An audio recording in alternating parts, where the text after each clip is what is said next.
Good morning, guys. I wanted to come on real quick. Excuse my appearance. I had some dental work done. My face is a little sore, but I could not allow this opportunity to go past me without saying something. I see that Tyler Perry is basically going viral right now. He had an interview with one of his employees, and actually the employee, I watched some of it. The employee that he had the interview with actually started off as his wardrobeist. She used to dress him, and basically over time she worked her way up, and she got a couple of roles on, I think, the have and the have nots or what have you. And so she was just asking him just like raw questions, about like relationship, life, this is that and the other and the third. And the one thing that basically that is going viral now is Tyler Perry talking about women and men, and he was basically saying how women can get married. He can help a lot of women get married. And I don't remember exactly word for word verbatim what he said, but pretty much he was saying that if women could take, most women out here are looking for a brother that they call a 666, 6 feet tall, 6 feet tall, making six figures, a six pack, and of course I'm gonna throw in there the 6-inch deep, right? In retrospect, in real life, only 10% of American men make over $100,000. 10%. And only out of that 10%, only 5% of those men are black men, right? So here you have millions and millions of women all pulling from the same pool, all wanting the 100K brother, 6 foot tall brother with the nice body and this, that, and the other, and yada yada yada. And you basically could have been married a long time ago, because you're passing up the brother that makes $50,000, $60,000, $70,000, $80,000 a year to try to get to these brothers that are making $100,000 a year. Tyler Perry was saying, and it's so crazy, I just went to the Woman Evolves conference with Sarah Jakes, and they had a panel for the men. It was a panel with men. It was Bishop Jakes up there, Sarah Jakes' brother, Devon, the guy that was married to Megan Good, and it was another young man that was up there, and they were all talking about different things, and they were talking about, David Mann was up there, and they were talking about, hey, they said, if you have a brother that makes, let's say, $60,000 a year, you take his 60 and you take your 40 and you put them together, you got your $100,000. You got your $100,000 man or situation, right? And what I would say to that is, women, we pass up good men every single day because he might not be tall enough, he might not be driving the best car, he might not have the best working situation, he might only be making $40,000 or $50,000 at the present time, or he might have a kid, or whatever the case may be. We're passing him up to try to get to this other brother that's really and truly out of our reach. Because, and why I say out of our reach is because nine times out of 10, that man that's making $100,000 a year, the woman that he's going after, first and foremost, body-wise, her body gonna have to be dumb, like retarded.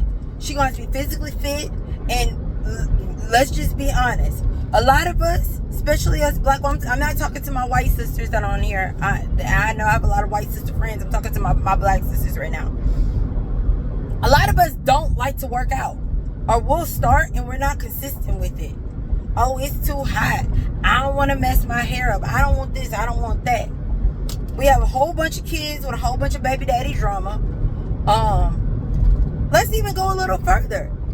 Most of us not even making $100,000 a year, right?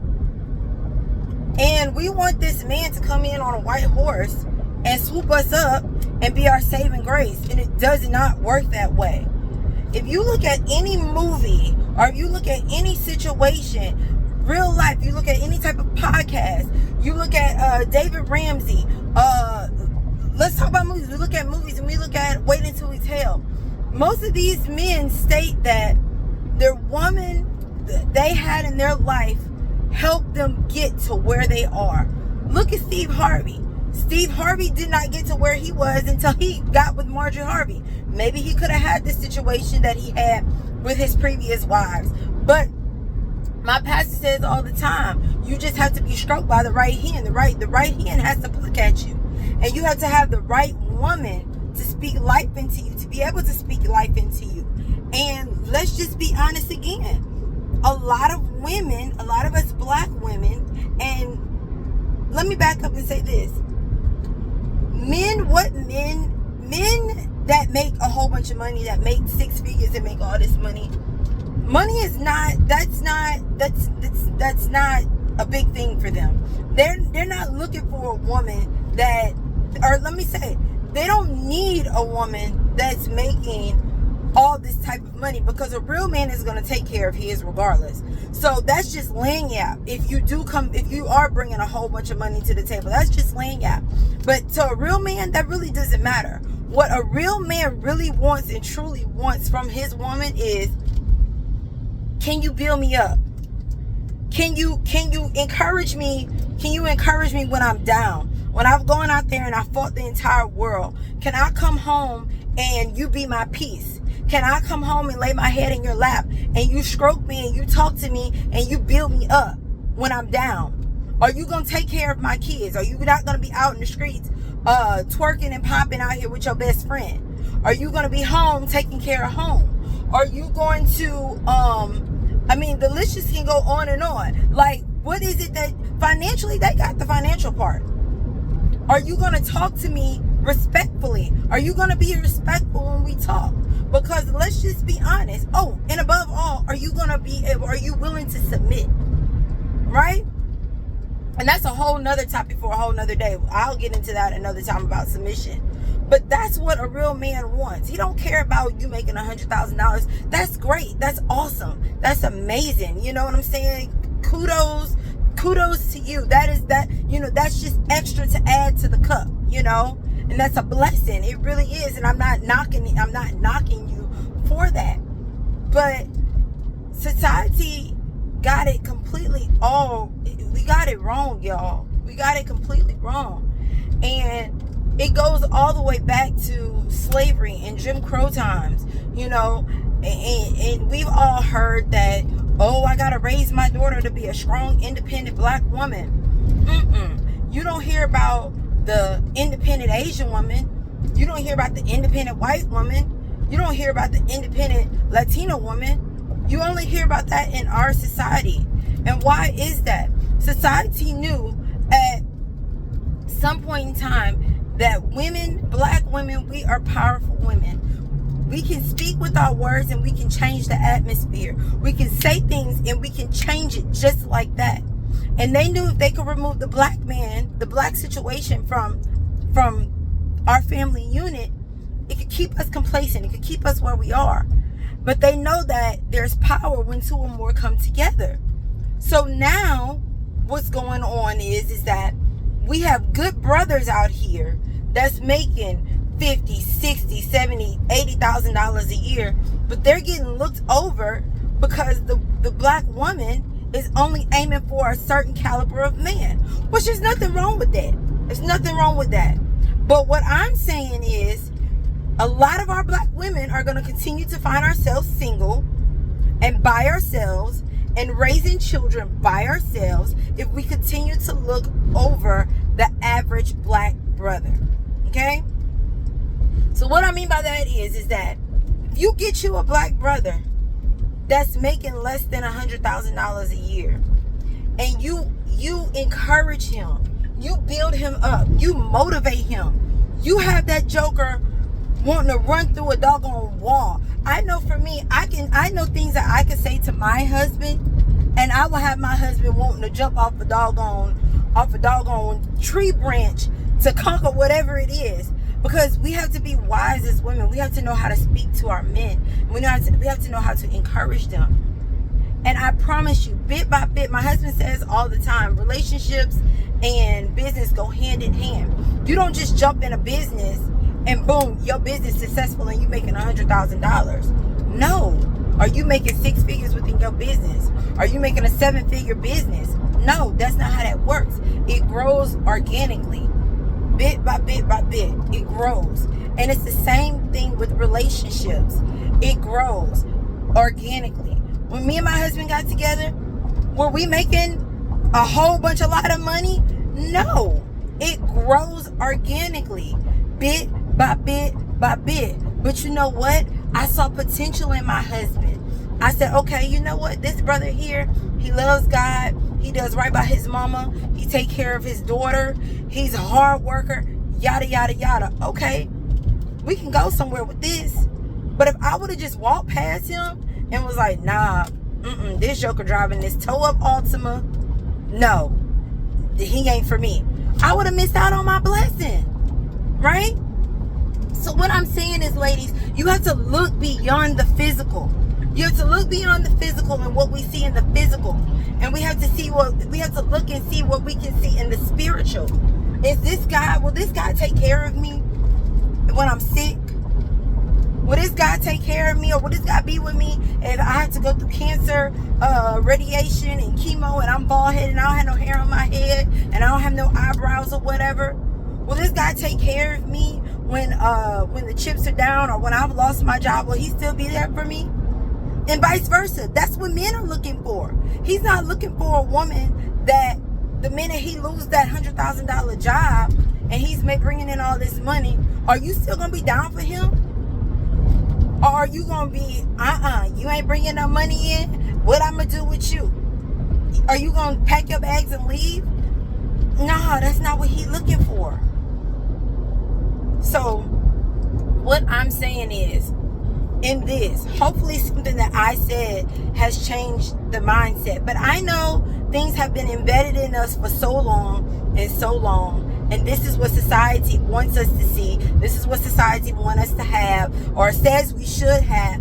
And now we've adapted the mindset of, he's only a good brother if he making X amount of dollars, and he only bringing X amount of, he bringing this to the table and this, that, and the other. No, baby, you got it all wrong. That ain't real life. Now, for some people, that might just be what God has destined for them. That might just be their situation. But that's not everybody's situation. Okay? So, ladies, the next time that brother that's driving that 2016 Honda Accord walks past you, pays you a nice compliment, don't just blow him off. See what he got to say and evaluate from there. And don't be so I'm good, or don't be so like, no, you ain't what I'm looking for, because you never know. That might just be exactly who God has for you and your family dynamic. Okay? So guys, I don't think anything Tyler Perry said, I don't think it was wrong in what he was saying. I honestly believe that he's just trying to get women to look at things in a different retrospect, looking at things in a different way, in a different light, and saying that, hey, my black sisters, you can still have the same situation as these sisters and brothers that are making $100,000. If you put 2 and 2 together, you can have it. Don't be so quick to walk past it. Don't be so quick to deny it and say, no, my man's supposed to come to me this way. No. Because let's be honest, once again, most likely, you know what? I'm not going to even say that. But, just be mindful, guys. For you ladies, for you single ladies that's out here dating and on the dating scene, just be mindful of who you cross paths with. Because you know what? That just might be your husband. that just might be who God has ordained for your life. Okay? So, like I was telling my girlfriend at the Evolve conference, you know, be intentional about what you want. Write your vision down. The Bible says write your vision and make it plain. Write it down. Write down and be specific in what you're asking for. But also, with being specific in what you're asking for, be realistic in what you're asking for as well. Okay? Don't put on a piece of paper these things that is so far out of reach and, you know, it's something that you can't grasp. Be intentional about what you ask for. Be specific in what you ask for, but be realistic in what you're asking for as well, okay? Y'all, I'm telling you, I'm here. My husband's here. If y'all have any questions about anything, and anything I said, I can say it again. You know, I don't have a problem with that. This is coming from me. This is what I believe, okay? This is how I feel, and this is what I believe. Now, hey, if you that sister out there that says, no, I know I'm supposed to have this brother that's doing this, that, and the other, and third, and da. Okay, kudos to you. Go for it. But hey, sister, time's passing you by. We're getting older every day. And sometimes, if we're continuously doing the same thing repeatedly over and over again, sometimes God wants us to change things and do things a little bit different. Try something different. Date different. Don't date the same old guy that you're used to dating. Date different. Okay? So, I love you guys. Be blessed. I hope this message pricks your heart, or something that I said that will help change your mindset and in some type of way, a capacity. And yeah, and make sure that you're leading your heart and not following it. Because sometimes when we follow our heart, it gets us in situations that God never intended for us to be in. So make sure that you're leading it and not following it. Same with your mind. Make sure that you're leading it, not following it. Okay? So, y'all be blessed. I'm about to go get some more ice on these cheeks. Y'all have a wonderful day.